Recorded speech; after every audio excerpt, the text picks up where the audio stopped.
We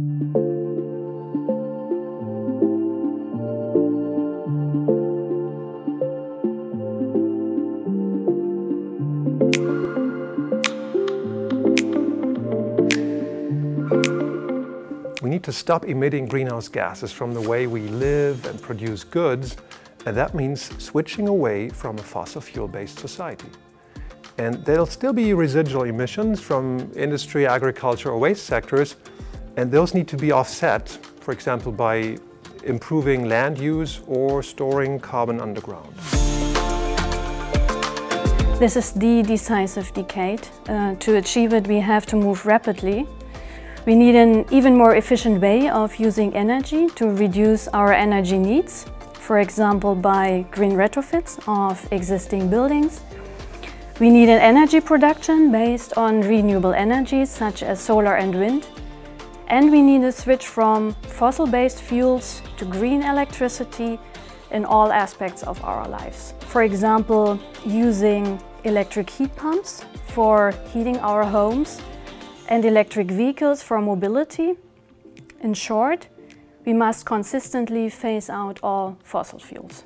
Industry will also need electricity for production, and in some specific cases, industry will also need hydrogen as a feedstock, for example for steel or chemicals production. And this hydrogen will be produced with renewable electricity and not with fossil fuels anymore as it's currently done. Near-term actions are crucial in order to meet our new 2030 emission reduction targets.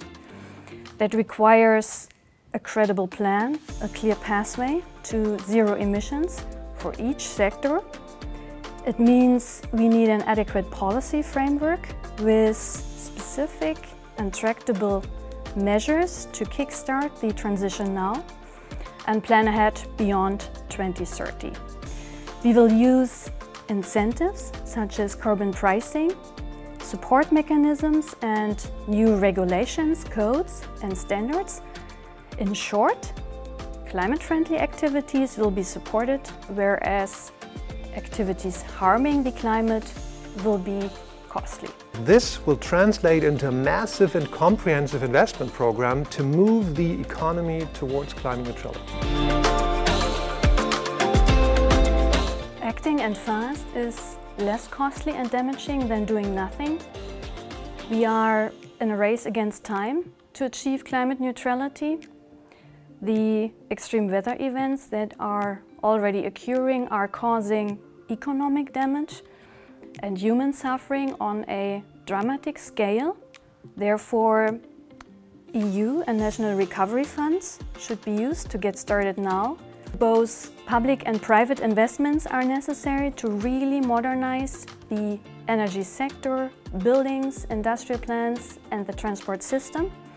Last but not least, the transformation needs to go hand in hand with a massive reskilling, upskilling and increase of the related workforce, and of course targeted support for the most affected and vulnerable people.